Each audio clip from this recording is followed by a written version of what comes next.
Hello YouTube, I want to show you an easy way I make candles. This is my nice hot plate. This is a cast iron top. It's kind of spendy. It's probably over $30 now. Real nice control. Hear that clunk? Really nice points in it. We're going to get it warmed up here. We don't need to go to high.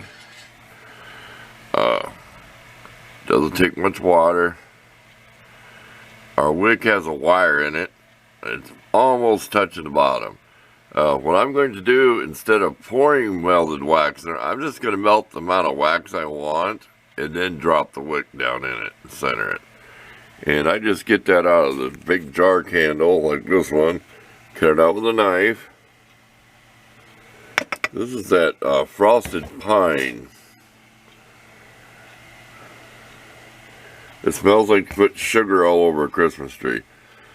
And my knife, stirring stick, made out of metal. Other type of little jars I use. That way you don't have to pour it. Because I experimented by pouring out of a, like some of these leftover jars. Because that's the way to get it out. Because it was in there. And I had to put my glove on. Have your gloves in case you need them. And it was a little messy, so I'm going to do it easier this time. So stay tuned. We'll bring you back when we got some wax melted in there. Just showing you all the stuff that I'm using.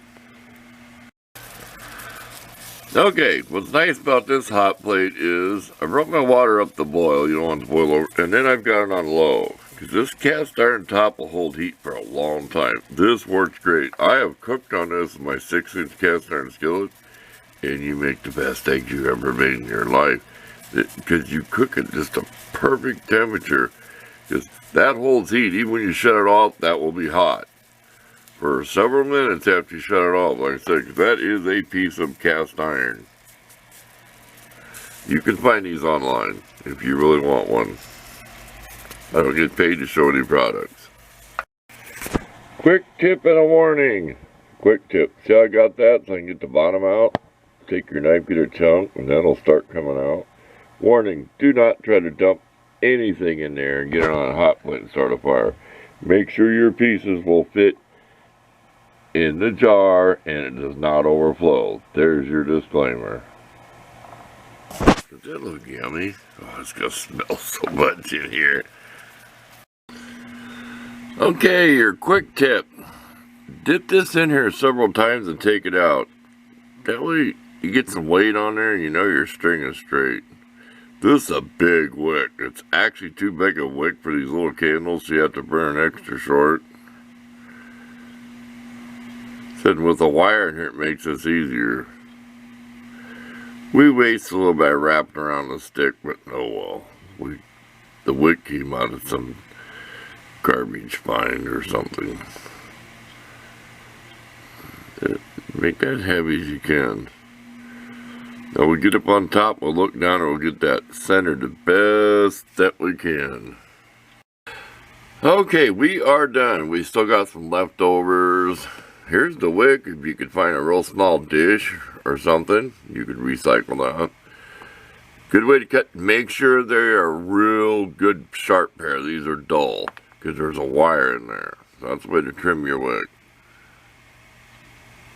It's not perfectly centered, but the factory can be more. Don't buy a candle in the store till you look at it. And I hate when they wrap them up and you can't see it, and the wick is always crooked. Or it looks straight, but when you start using it, it's all crooked. Bonus. Still them specks of the burnt wick and ashes and carbon and everything. All the garbage will fall to the bottom. See it? That's another plus. Garbage falls to the bottom. We got another one cooling. So we got enough for two. And about 2.5. And I really don't want to mix that with anything. Leave room for your lid. Looking through the viewfinder. See, I leave room for my lid to go on. Plus, you don't want a candle clear to the top. So, there you go. Thanks for watching. I'm sure I'm going to make a couple more today, so I'll leave the camera set here. You'll see some more pictures. So, We're out of here. It smells like I said, somebody covered a Christmas tree with sugar. It is good though.